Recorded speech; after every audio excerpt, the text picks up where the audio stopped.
अस्सलाम वालेकुम friend, this is Ejaz from the made सरकार।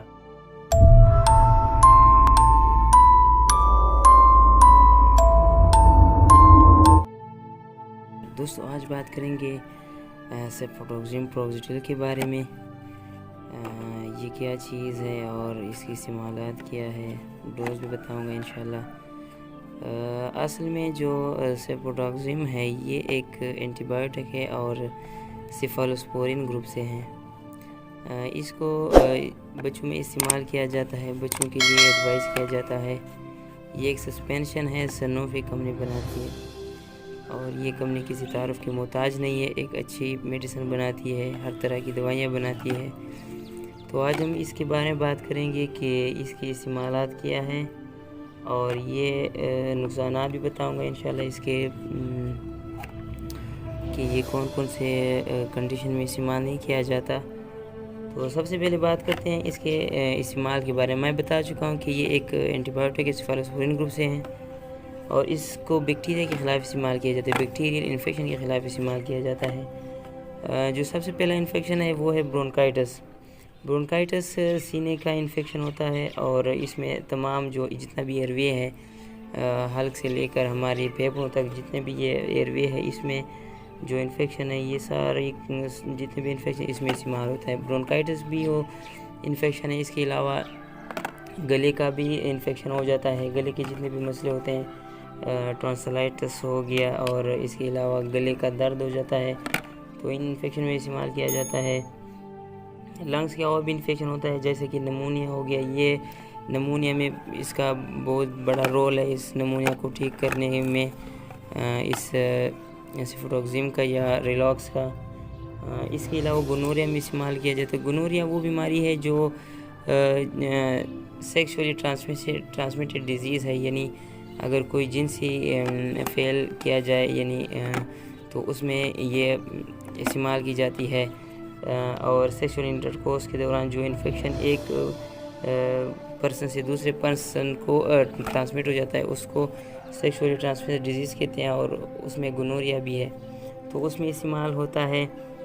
इसके अलावा स्किन के इन्फेक्शन में भी इस्तेमाल की जाती है। स्किन की जितने भी इन्फेक्शन है उसमें इस्तेमाल किया जाता है। कान में इस्तेमाल किया जाता है। साइनस हो गया, जो हमारे नाक के दोनों साइडों पर दो साइनस होते हैं, उसमें इस्तेमाल किए जाते हैं।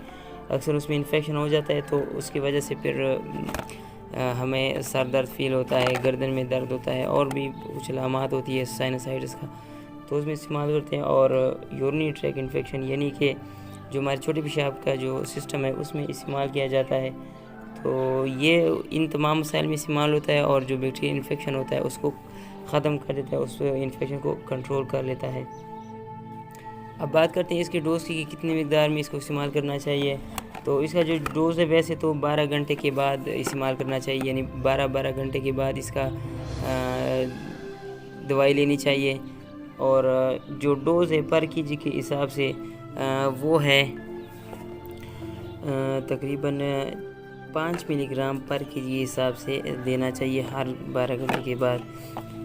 5 मिलीग्राम पर किलोग्राम। अगर एक बच्चे का वज़न तकरीबन अगर 8 किलोग्राम है तो उसको 40 मिलीग्राम देना चाहिए, यानी उसके लिए 8 मिलीग्राम का एक चम्मच काफ़ी है। जिस तरह के देखिए 40 मिलीग्राम पर 5 ml, तो इस हिसाब से एक चम्मच बनता है एक टाइम के लिए और दूसरा चम्मच फिर 12 घंटे बाद देना पड़ता है। अगर बच्चे का वज़न 16 किलोग्राम है तो 2 चम्मच देने होते हैं। अगर 20 किलोग्राम है तो 2.5 चम्मच बनते हैं एक टाइम पे। जो डोज़ है 12 घंटे के बाद होगा, बेशक बड़ा हो या छोटा हो, डोज़ 12 घंटे के बाद ही बनता है। अब बात करते हैं सेफोटोक्सिम के ड्रग इंटरेक्शन के बारे में। देखिए हर दवाई का अपना एक तरीका होता है, यानी हर दवाई अपना एक असर रखता है और उसका असर कम भी हो जाता है, यानी कुछ दवाइयों की वजह से उसका असर कम हो जाता है या उसका नुकसान ज़्यादा हो जाता है। इस तरह सेफोटोक्सिम या रिलॉक्स का भी अपना एक सिस्टम है कि ये कुछ दवाइयों के साथ इंटरेक्ट करता है, यानी ये दवाइयों के साथ इंटरेक्ट करके उसका असर कम हो जाता है या इसके साइड इफ़ेक्ट ज़्यादा हो जाते हैं। मैं कुछ दवाइयाँ बताने जा रहा हूँ अभी। कुछ दवाइयों के बारे में बात करूँगा जो सेफोटोक्सिम के साथ इंटरेक्ट करती है। उसमें से एमोक्सिसिलिन एस्पिरिन ग्रुप से, एस्पिरिन के साथ भी इसका ये इंटरेक्ट होता है। इसके अलावा एंटासिड जो मेडिसिन है, जो मैदे के लिए जितने भी दवाइयाँ होती हैं तकरीबन ये उसके साथ इंटरेक्ट करता है और उसके साथ इसको नहीं लेनी चाहिए। विटामिन D3 के साथ भी ये इसका इंटरेक्शन होता है। और कुछ और दवाइयाँ, एंटीवायरल एक दवाई है वेरफेरिन, इसके साथ भी एंटासिड इस्तेमाल नहीं की सिफ्रोक्सिम इस्तेमाल नहीं करनी चाहिए।